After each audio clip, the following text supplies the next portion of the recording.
Welcome to another episode of Timeless. Today we're doing something quite different. We're having a collaboration with another podcast called Gr8Ful with Deviate. Welcome. Hey, what's up, everybody? Welcome to the collaboration of Timeless and Grateful. And yeah, we also have a guest with us today. Last minute edition. But yeah, My name is Lisa. I'm new to this, but I'm just here to have fun, have conversations with friends, and just enjoy the time. So yeah. Awesome. So yeah, we're just going to have so the topic is creatives, being a godly creative in Namibia. So if the Lord has been placing that on your heart to create content, to do something with social media, this is the episode for you. So we're just going to get into a few questions that Lisa will bring up, and we'll just flow from there. So may the Lord open your eyes and help you understand certain things that you maybe have been having questions about. And just pray that it be a fruitful episode for you. Yeah. How did you start this podcast, or what led you to start? Yeah. I think I'll let you go first. all right. So with me, I remember wanting to get into a more digital creative space back in 2019. So my friend and I were like, hey, listen, we actually wanted to start YouTube. And we're like, let's do a Christian YouTube channel where we just, we're talking scriptures and just having some of these conversations that we're having. But we did not have the equipment to do so. Yeah. So I remember I did talk to the church about it, and then the church was like, write a proposal, and we'll talk about it. Yeah. And I think I kind of was holding back on that because I did not want church politics and be like, this is what you guys can talk about, this is what you can't talk about. And also, if we end up doing something that's controversial, we don't want that blowing back onto the church. Exactly. So that's when we kind of we decided, okay, we'll get our own cameras and stuff. That took so long. And to a point where we even forgot about it. And I think roughly 2 years ago, that's when I started to look around, and I'm like, oh, everything that I needed to start a podcast or to do, some creative work, I have it now. Yeah. I have multiple cameras, I have the equipment, I have the experience. So you have no know how to do excuse. this. I have no excuse now. So just just bought a little bit more extra stuff. Okay. And then started the podcast. Okay. And you can check the entire story on Instagram. I did kind of share Okay. that a little bit. So Love that. yeah. Yeah, for me it was so I started doing short form content, editing, just doing reels and TikToks and stuff like that. And the Lord was okay, so actually 2017 I already had an idea for a podcast. Okay. So this before I even got into making short form stuff. I even wrote out the name Timeless. I have it on an Excel. I don't know, for some reason I had it written on an Excel thing. But when it came to the naming, was it just let me just...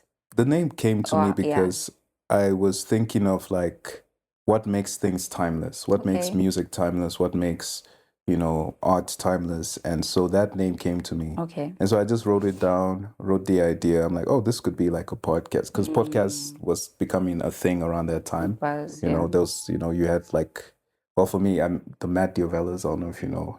No. Okay, but anyways, there was a bunch of people that were coming up that time in the minimalist space, talking about just different topics and whatnot.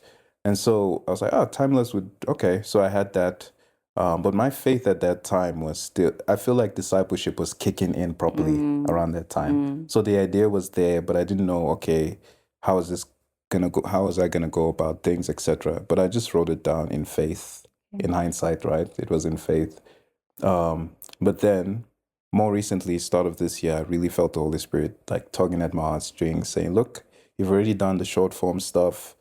This is just a push to to take that leap of faith again." And so, and when I was thinking, okay, what do I call it? It's timeless. Okay, that's but it's not going to be about what you thought about. I'm going to show you what the true meaning of what being timeless is according to God, which is doing things according to his will, according to his purpose, that's what truly makes something timeless. Okay. Yeah. So I was like, okay. So that's what began the journey. Okay. Yeah. But I think you kind of answered my next question. I actually wanted to know what is your podcast about? And again, what led you to actually what is it about? And just what led you to actually, as you said, the Holy Spirit, but like what led you to continue? How did you know, okay, this is what I'm going to talk about tomorrow? Yeah. Yeah. Honestly, it's all all by faith. Like the first episode, reached out to Colin. That it's like when I sent that message, I said, okay, God, I've done my part. Yeah. You know, if she says no, look, I tried, you know. So it was literally, the first episode was by faith. And the main thing is, so with the theme of the podcast being timeless and whatnot, I knew that it's going to eventually evolve into different sort of fields and different topics and stuff like that. But each episode so far has just been trusting the Lord as to what's the next topic. Like now, when we're discussing, we're like, okay, we want to talk about creatives, godly creatives in Namibia. Like, okay, who trust the Lord to lead in terms of how it's going to go and in terms of what he wants to say to his people, etc. So, yeah. Okay. So I'm still discovering more and more what it means as I'm going with it. Okay. Yeah, but definitely it has to do with God's principles and how it intertwines with different fields and with our lives. Yeah. Yeah. Yeah. Okay. Right. So my podcast is still trying to find its niche because when I started, I just wanted for Namibian Christians to have a voice on the internet. And I was just kind of like bringing whoever is able, people who I'm like, whoever's willing and available. you know, it's like, come on, let's have a conversation and whatnot. But I do feel myself moving more into a space of a little bit of commentary, or at least commentary on Namibian Christian culture, and addressing a couple of things, just to bring some of these conversations up to either say that, okay, this is right, this is not right, these are our thoughts on it, this is how we can do things better. And I do think coming into a space where we can improve our culture, because there's some things that we do in different churches or just within Christian culture that is not being addressed. And when you put the thing on a huge platform, you can say, okay, this is a problem that we need to address, or this is a thing that we're doing very well and we need to keep up doing this thing, you know. So that's kind of like where I think things are. I feel like when you talk about the Christian culture, what would you say is like a good and bad Christian culture? Okay, that's good. So I'll say one of the good things that we have in Christian culture in Namibia is we do have a lot of reverence. Where if something has to do with God, it's like this is we have major respect. And we're going to stand on that. We don't play around with it. We take it seriously. This is why even the title, like Men of God, we're like, this is something serious. Papa, mama. Right. We're not playing around with that. Yes. So I will say that's a good thing that we do have. The reverence is there. And I think probably a bad one I would say is biblical illiteracy. I think that's the right way to put it. I think this is a global thing, but I do feel like it happens a lot more in Namibia. Where sometimes we see the title because of our Namibian culture. We respect people with titles, people that are in leadership. And simply because they're in leadership, growing up we're told, don't question those people. But now there is a thing where we have the Bible, and the Bible is above the person who's in leadership. And if you don't know the word yourself, you're not able to hold up that person to that authority. It's true. So I think that's kind of like where we find issues where people are being deceived, where people are falling into all of these, false prophets and false teachers and whatnot. And the scary part is that especially when it comes to like the prophets and the women and men of God, as we said, we see them as like perfect, sometimes above the word of God, you see? And so it's like, if they make a mistake, if they fall short, it's like The whole sheep the whole is going. everything is going. The church is closed. People are no longer following God just because of human error, or just because the man of God fell. Because the man of God fell. Exactly. And so when it comes to that, like, I know that as Christians we need to read our Bible more. You know, we need to, but you know, another Can I speak on that? Yes. Because one thing I've noticed, right? What you said now about reading our Bible is something that. So let me speak for myself first. I started reading, like I mentioned, discipleship really kicking in because I got saved, just for context, 2004. My dear. Right? Yes. But then in terms of realizing... That time, I don't even think I was born, but okay. Yeah. We outside of the math of how old you are. My dear, I'm worried. I don't look my age. But so got saved shortly after I came to NAM. Okay. Right? Jesus Center. That's where I got saved. And I think it took a while before I realized, okay, this is what I know what I was saved from, which is hellfire, damnation. Yes. But what I was saved to. Yeah. Only 2017, I'd say that, like, when I started reading the word more for myself, because I grew up in a Christian home, you know, grew up in church, but like reading the word, I'm like, what? I'm reading through Proverbs, for example. I'm like, this is in the Bible? What? You know? So after, I think the more and more I started reading the word, 2021, that definitely intensified. Okay. I'm like, everyone should be doing this. You know how when you find the importance, now you feel like, okay, no, everyone should be on this, right? But unfortunately, people are still warming up to it. I'll give an example. So on my social media, on my TikTok in particular, I've currently been posting two types of content. One has to do with like nostalgia, early 2000s stuff. Yeah. Aesthetics. Yeah. Things that basically make people remember their childhood, whatnot. Okay. Yeah. And those videos are taking off. Oh. Right? They're taking off.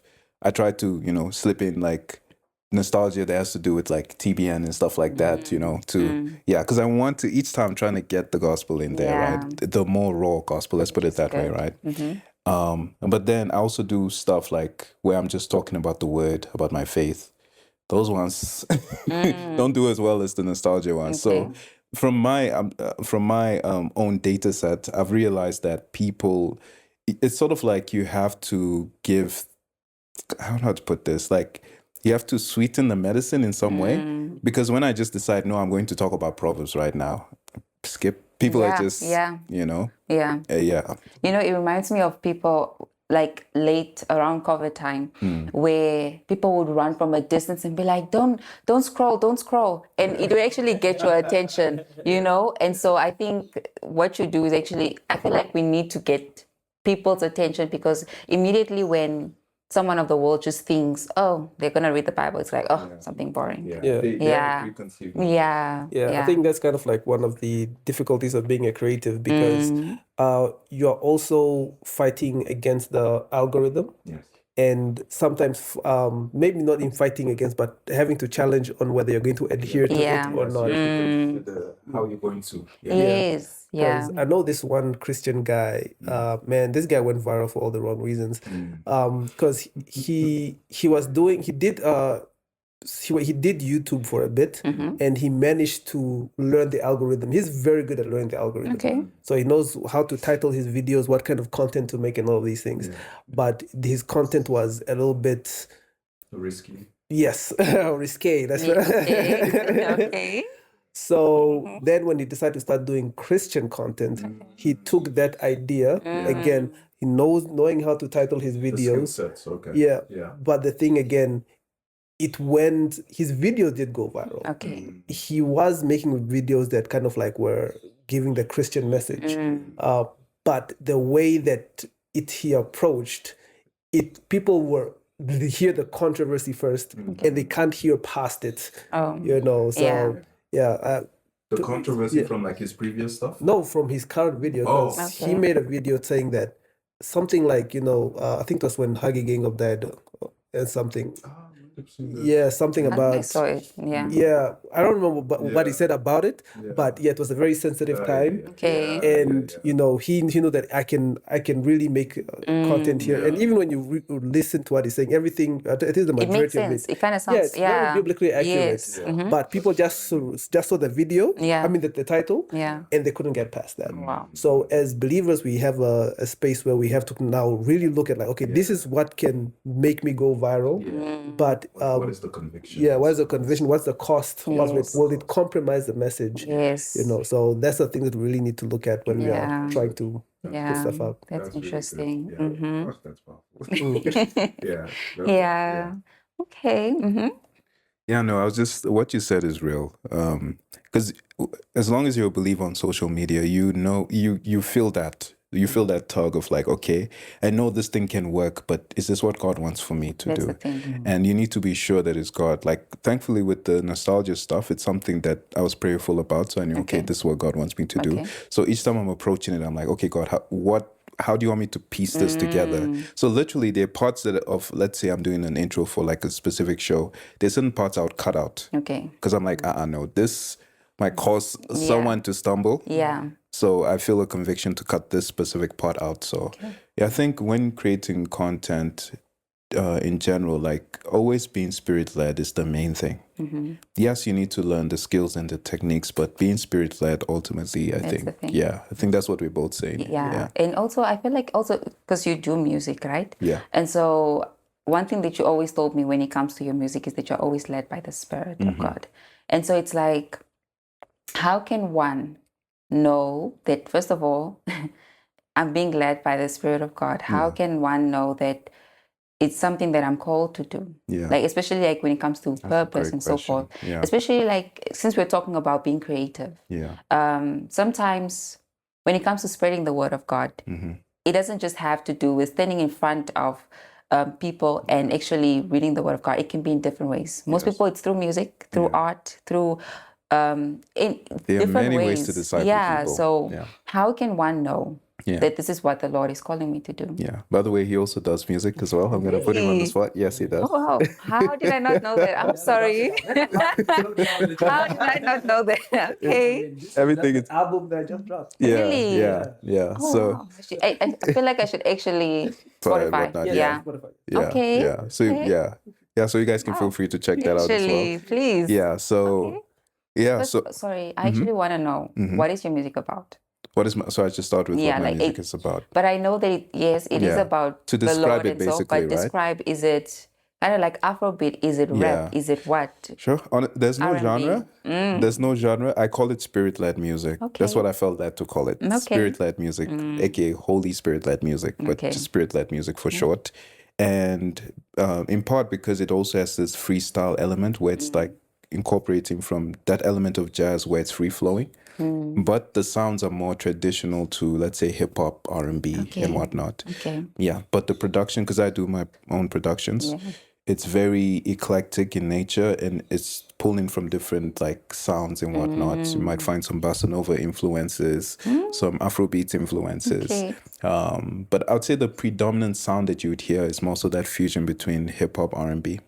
That's the main thing that, sound-wise. Because I believe that God made, all the instruments, and so he gave the inspiration for all the instruments. So it's what we do with it. It's like having a knife. It's like what you do with the knife is what makes a difference. You can make a nice dinner, right? Or you can maybe cut something that's not meant to be cut. So it's really about what you do with the tool. I think about also how we have contemporary worship music today.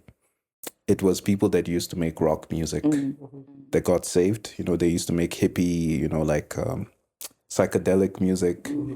They got saved from that, the 70s there. And so the music, because they wanted to worship the Lord, they used the instruments that they knew. Okay. And so it ended up sounding and evolving into what we now call contemporary Christian music. So I believe it's less of the instruments and more of the heart and what you do with that. Okay. Yeah. And now when it comes to music, as you said, like there's some people that as much as it can be about the Lord, Yeah. it's mostly just about their own life. I know Like that some people testimonial. do talk about their testimonies through music, Yeah. but some people it's just like, It's just the about- Lord did this. yeah. It's just me. I used to smoke, I used to drink, I used to Yeah. do what, and it's it's just Yeah. about me. It's not just really about like me. It's not really about the Lord. There's no pointing back to. And honestly, in terms of, because there's the music business side of things, I want to blame people that don't read their Bible, because the only reason some of these artists are really trending is because they're not familiarized with the kingdom lifestyle. Okay. So anything that has Jesus slapped on it and, it has that label, they're like, okay, no, because it's Christian, it should be fine.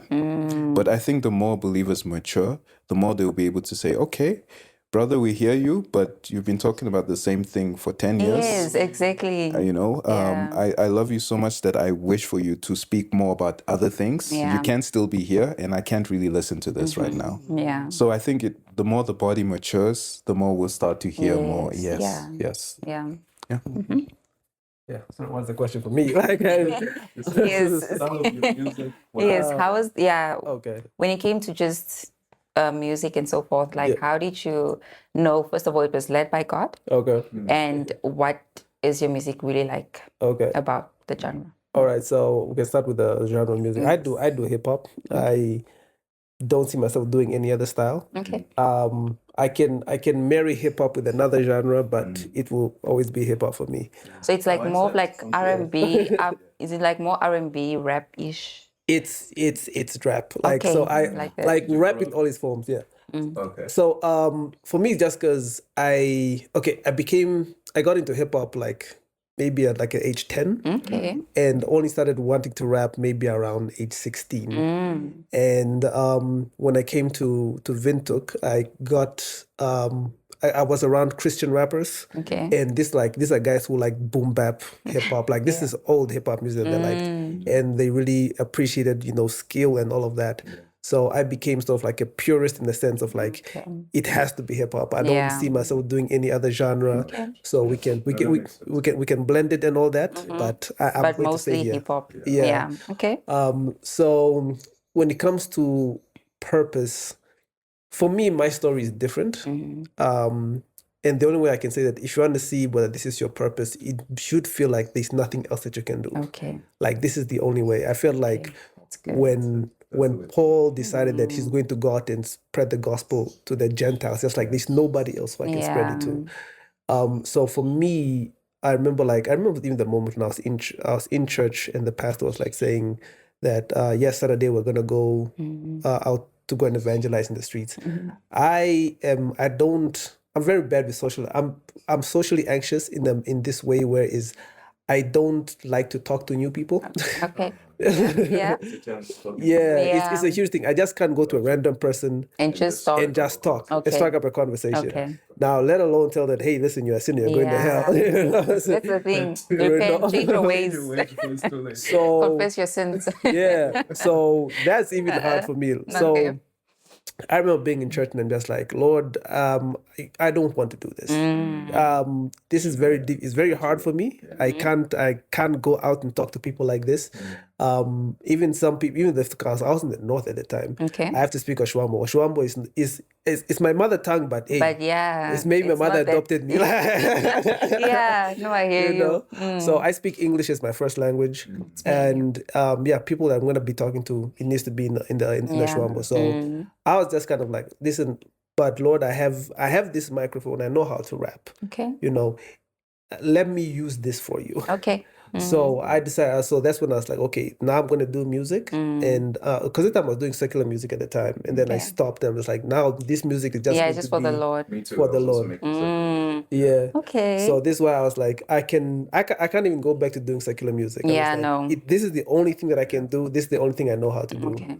So yeah, that's how I can say that. That's how you can tell your purpose. If you're doing something and you're like, there is no other thing that I can do. There's no other thing that I want to do, and this is the only way. Yes. Yeah. There's a verse that's coming to mind that says that many are the plans in a man's heart, but the Lord's But only the purpose plan. prevails. Proverbs 19. So what you said is accurate. Yeah. It described that beautifully. It's like that thing that just keeps, nudging at you where you're like, I can't shake this thing off. It's God like wanting, he's giving you a hint and he wants you to take it back to him to show so that he can direct you and show you how to go about it, etc. Yeah. And then another verse that came to mind is that I felt is relevant for this discussion is can't remember exactly where it is, but it says the earth eagerly waits for the manifestation of the sons of God. So sons, daughters of God, referring to the revelation I got from that verse is that humanity is waiting for believers to bring forth solutions, to bring forth ideas, to bring forth the things that will help it be relieved of the pain of the fall of this earth. And so I feel as creatives in Namibia and just across the globe, I'm sure people will be tuning in from other places, you have a responsibility as a creative to ensure that people get to meet the kingdom and that people get to experience God through the things that you bring forth. Okay. Yeah. Okay. Yeah. But I have a question. When it comes to, if the Lord told you to stop doing music, would you actually stop it? Let me I would stop. Okay. I would stop because... And if he tells you, I need you to actually, you're going to be a prophet. You're going in front. You're going in front and you're going to speak and share my gospel. Wow. Would you do it? It's just like Moses. The Lord called him, but he felt like, Lord, I cannot. I would. I'm saying this reluctantly, but yeah.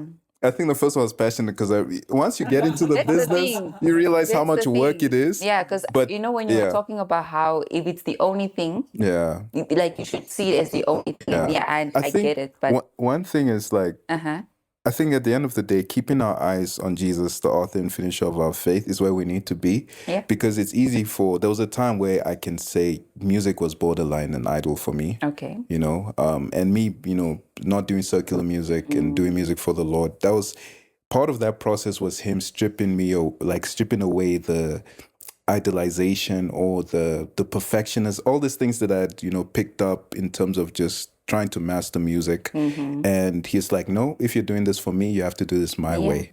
With all your heart. Exactly. As unto the Lord, first and foremost. So, yeah, if he asked me to do anything right now, my main aim. Sorry. My main aim is ensuring that my focus stays on him. Okay. He'll lead the way. I'll probably be kicking and screaming, but I'll let him lead. So yeah, I mean, I feel like social media it's not stuff. Gonna be easy. Like nothing is. Like that feeling. You're like, Lord, it's the devil that is talking right now. Oh yeah, in terms of that, yeah. Because this is for the Lord. Yeah. It's reaching the people of God. Yeah. So I don't understand. That's why you need to make sure that it's the Lord, and that again, it comes back to relationship with Him, keeping your eyes on Him. Okay. Yeah. Yeah. Well, my answer is easy. I would say for me, I'm actually hoping that you will tell me to stop. Simply because of what he says, that you get to realize how much work it is. Yeah. Okay. And as much like for me, just like when I was working on the album, I enjoyed being in studio. Like going into studio, recording, coming up with ideas. Part, right? The creative part, fantastic, beautiful. Okay. The financial part sucks. Yeah. Because like with me, like I had to I don't do my own production. I had to go to somebody to do it, so I had to pay for that. And also the marketing side of it, that's also very difficult. You have to put your music out. There's a point where it stops being fun and now it becomes work. Yes. Yeah, and that's the part I'm just kind of like, okay, I'm not enjoying it. And now the thing that even makes it a little bit harder is that when you are doing music and you're doing Christian music for the Lord, they come to a point where it's like you have to now price your music because I think that when we do music, I believe it's a luxury thing. I don't think that music is a basic need like the way that we do it, especially if you're going to put it. I disagree with that. Right. So, so I'll put it in the sense of like, so me going to this. You don't have to. Yes, it's not like between. Yes. Yeah. So Exactly. And let's say that we're saying music, we're using it as a form of worship. we could just do it on a Sunday in church. Yeah. You know what I'm saying? Yeah. So that's where I kind of like look at it. And because it's almost like a luxury, you can actually put a price on it. Okay. But also there's this other side with it's also ministry. Yes. So Yeah. there is that aspect of like, are you going to now price this? Are you going to sell your music, or are you going to give it away for free so that it can reach more people, so more people can come to God? It's literally just the same when it comes to church and when it comes to offerings and tithing. You know, as much as it can be, it is for the Lord. Everything is for the Lord. But in order for the church to actually function and actually work and run, in order to make another album, you actually do need fund. You need to make funding. something back. So it makes sense. Yeah, it makes sense, and I hear you on that, because I know of there's an artist back in the 70s, 80s there, I think, Keith Green. Oh my goodness, bro.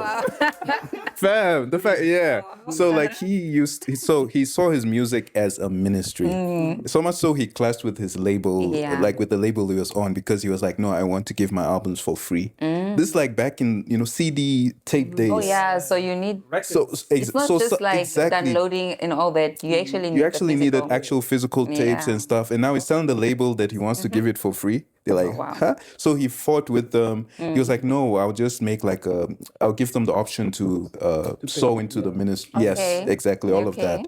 And they were like, he fought with them. Eventually they relented. And guess what? People came through. Wow. Yeah. People came through. So I believe, I think Donson also has a thing where he doesn't also like charge. He doesn't charge if he's going to a place, if they want to honor him. I think he takes that, but like he's not going to charge like a church, from what I know. So so I think if you're doing something like that, the Lord needs to tell you that. Okay. Yeah, for real. Yeah. Because for me, that's fine enough. Because Keith Green was the reason why I gave out my album for free, because when I was in studio, like I was counting all the money that was going into the album. Yeah. And I'm just like, man, okay, in order for me to break, because my aim for everything that I do is to break even. I'm not trying to make a profit. Yeah. The money I put in is the money I should get out. So you don't want any profit. I don't mind not getting a profit. Okay. Yeah, because I'm enjoying the process. Yeah. My aim is not for the profit. So now when the bill was like stacking up, I'm just like, so I need to now sell the album for a higher price. Yeah, for a higher price, and this is the amount of people that I'm aiming. Okay. And I just like, I don't think I'm gonna hit this amount. And there's a thing where it's like, now you have to. It was just going over because I didn't want the album to go over $100. Okay. So then I saw the Keith Green story, and I'm just like, you know what? Let me just do it. Let me just do this. Yeah, let me just do if the money comes back, great. If it doesn't, great. The Lord will sustain and will provide. Yeah. Question. Did you now? So does that mean that you gave an outlet for people to be able to sponsor? Yeah. Okay. So basically what I did was I did put the music out on Spotify, as well as I also made a Google Drive link, so anybody can just scan the QR code or go to the link and they can download the album for free. And also just put their notice like, hey, listen, if you want to give back to the back.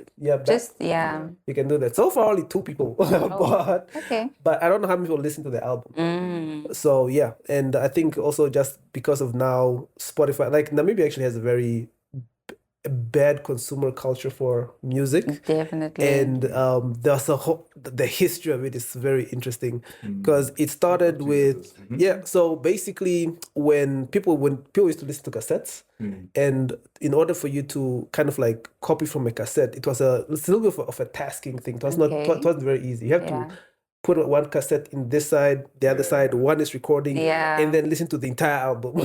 But you can't do that repeatedly. Oh, wow. So people would not really copy music like that. And then... I also did not. So when the MP3 came out and CDs came out, the guys were being told, but saying that, hey, this can be reverse engineered and people can actually copy music off. They didn't want to listen. So this was now in the early 2000s, so they were being warned. By the mid 2000s, people found a way to copy music. So all you needed was like a computer.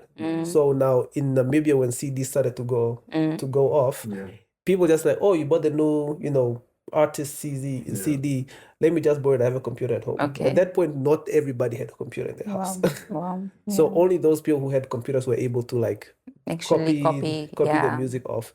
But then also that created a culture of not paying for music. And now when it came to a point now where now everybody has a computer, now it's like anybody, all you need is one person with a CD. Yeah. So that culture of I'm not going to buy the music. Yeah.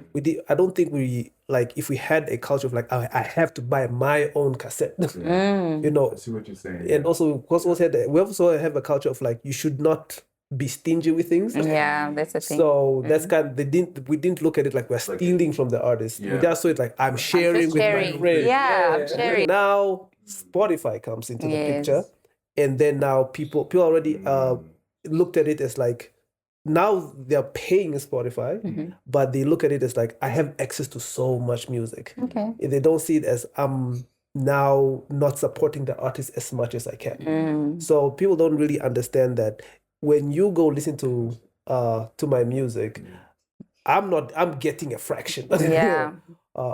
You're like, basically paying Spotify. You're basically paying Spotify, you're not paying me. Right. So that's kind of like how that situation came through. And now we have a culture of we just want your music for free. Even like right now, people who are not on Spotify, they're like, when's your music gonna be on YouTube? They just want to go listen on YouTube.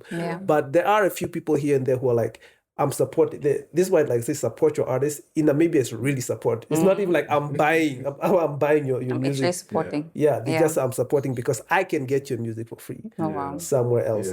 You know, or basically for free. So I think that's kind of like why I would say that Namibia has a bad music supporting culture. Simply because I don't think the majority have been educated. Exposed. To say that this is what happens to an artist, and this is why a lot of artists they'll do music for a little bit of time and they're like, I'm not doing music anymore. That's the thing. Because to continue.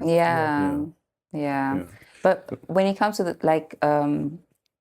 just Namibians in general, would you say that we lack supporting each other when it comes to our creative stuff, work, when it comes to music, especially art? Art, you really need to be famous in order for people to actually notice you. But how would you also say we're able to notice each other in this Namibian culture? There is no industry. Let me put it that way. Like, it's still very much small population-wise. There's also that. But since we are small, we can easily notice each other. That's the thing. You would think that, you would think, but that's actually a great question. You would think, but it's not like that. It's more so similar to how, because the country is small, a lot of businesses have monopolies when it comes to the different areas, different fields, industries. So in a similar sense, creatives are sort of forced to carve their own lane. So I think that also forces them to be like, sort of like different silos of individual monopolies of people trying to figure things out. Because there isn't a central thing, you know. So it's sort of, it unfortunately becomes a thing where people are just trying to survive or make it on their own. I think it's multifaceted. So if I mention one thing, I don't want to say that's the only thing. But I will say one of the aspects is that Namibia is, or Namibians, they like to humble people. So, That's true. like, oh my goodness, we have some of the toughest crowds. In like, I feel like in the world. So, and I think the only time or the few times that they'll move to somebody is when that person reaches a certain level. And we don't even necessarily even know how they got there. Because I can think of a situation where there was this girl who was rapping. Her name was Romy, or still is Romy. This girl was rapping. She won a hip hop competition. She beat all the guys. That's what. Is this like a Namibian? Yes, Namibian. So I became a fan when I got exposed to her, and then I would go wherever she's performing. A lot of Namibian fans don't do that. They won't be like, I like what you're doing. Wherever you're going, I'm gonna keep going. Right. So then she's big. Namibian hip hop loves this lady, and she's not getting a lot of exposure. Nasty C puts out a challenge, says that, hey guys, rap on my beat, Namibia, I'm coming to you. Okay. Romy raps on there, and then Nasty C was like, this girl is good. All of a sudden, everyone the whole knows country, her. This girl, no, she's her. good. Like, yeah. No, I know from that side. So, she's really good. Right? So that's true. That's true. We wait for outside validation. Yes. Exactly. And that thing of like, you need to be very big. Like, I show speed. Was goodness. like things, though, he was like guys were screaming for the guy. Right? Literally racing with him. Yeah, and it's like you have to be a certain level of good. Like, we have entertainers that are just probably not, I don't say as good, but that can come close. Potential. But it's like, it's almost like we don't even know. Like, one of the biggest streaming artists in the country is a Christian. Yes. Right? And he's the highest streamer. Yeah. And then they'll be like, okay, now also us will jump on board for that. We see him. Yes. Yeah, now we see him. That's the thing. So I do think that just perception.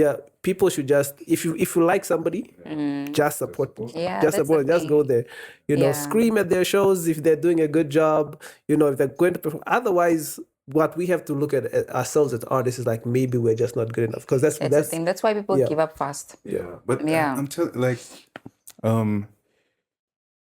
sure, there's so much to be said on this topic, eh? Yeah. And but even like, let me speak for myself. Top 10 of my listenership on Spotify, Namibia is not there. Yeah. And to be honest, I'm there too. Yeah. I don't know. So so like, US, whatnot, and I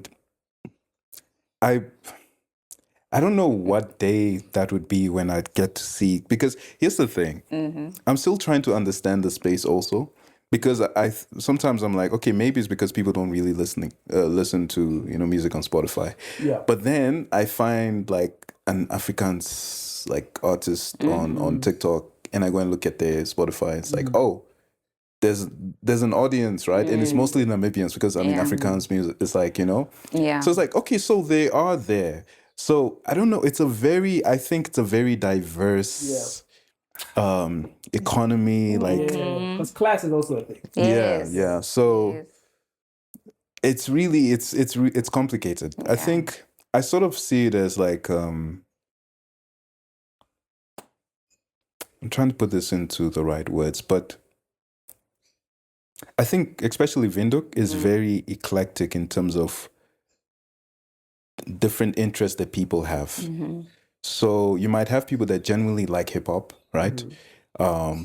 People that genuinely like R&B. Yeah. But because of also the population, it's a very small set of people. And because there's no like centralized place like that, there's no place where people are sharing information about artists that they've maybe found. So I guess the next best place to find those things now is online. And online is a bigger pool now of like, now it's the world market. Now you're competing at that level. So to reach Namibian audience I think it's expensive even just on a marketing point, unless maybe you go in person to where the people might likely be. But then again, I don't know much about the gigging space, but I'm sure there's I'm sure it's a whole nother thing on its own. Eh? Sure. Yeah. It is quite difficult. Yeah. Man, because so the question is very hard to answer, because like there's so many factors to it. But if I have to look at it from a Christian perspective, I think both sides, the artist and the listener, or because it's not only music, there's other forms of art. Yeah. Right. Yes. I think on one side, I think as artists we need to put our work out there, and then the biggest the biggest hurdle, I think, for every single creative is the marketing part. Letting people know that this thing is available. We have done this thing. And I think if there are people who are good at marketing, they can collaborate and be like, okay, cool, your album is out, let me be the one to market it for you. Right? So if right now the artist is doing everything. He's doing everything. Literally everything.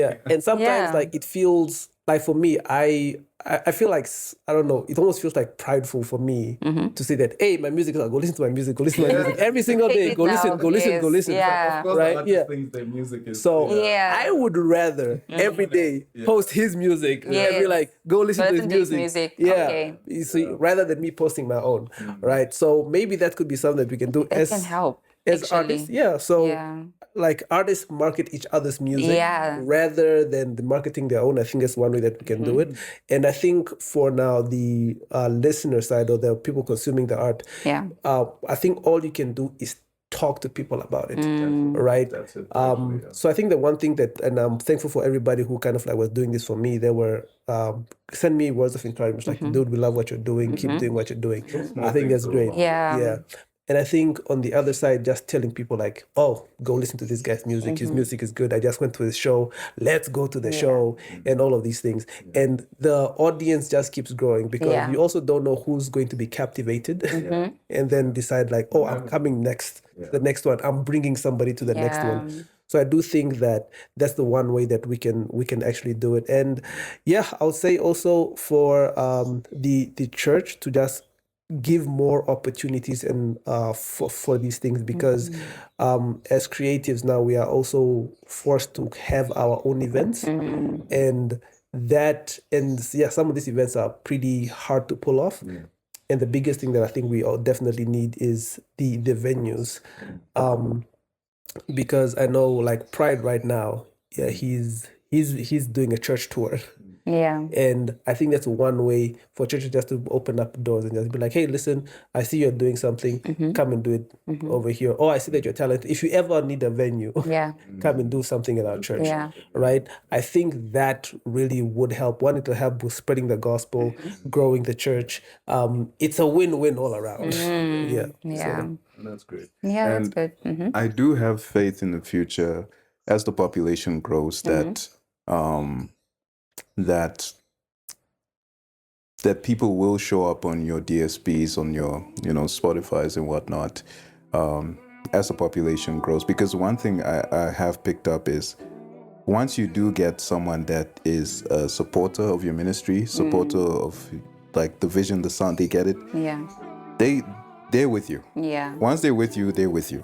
I've seen that like those sometime last year, I went to a youth event at my uncle's church, and I didn't even perform there. I actually just gave the word there, but I mentioned my Spotify, where people could find my music, and the one guy, I ended up being part of his top artist at the end of that year. Really? So I was like, wow, he went back and actually looked at the music and he really liked it, and so I think I do have hopes that even as the population grows, that type of you'll see Namibians supporting in a way that we haven't seen. I believe it is coming. It's just a matter of time. I think that's really smart, because especially when it came to like the whole part of, you don't really have to share it, like when you're saying, no, listen to my music, you know. But I feel like it's very smart when you switch it and you actually tell a friend to listen to your friend's music, and then once that friend likes their music, they tell another friend, and then it just keeps growing. The audience just keeps growing, you know. And also, like, let's also use the technology that we have. Like right now, shout out to these guys, Sons of Light. They made it a thing of like they are gonna only now listen to only local Christian music. And smart, what they're doing also is that when they share, whether it's a picture of the artist or an event where they were with that artist, they use WhatsApp on their stories. You can add music, and then they put that person's music on. So you get plays through that as well. Then people get introduced to the music as well. And I think that's just something that we can all do as believers. Just use the artist music. That's for free already. You don't have to pay for that. So on Instagram, on WhatsApp, just kind of like use the music there, so at least it can get trending. I mean, that's how Andy Mineo and Lecrae went trending, because Kim Kardashian ended up eventually hearing the song and was like, oh, let me use this song. Because then believers first support it, then it gets to a point where it's mainstream as well. Exactly, and it just needs to reach one person. Exactly. So that's beautiful. I definitely learned a thing or two from this conversation. So thank you guys for being part of this. I truly appreciate it. Till next time, peace out. Bye.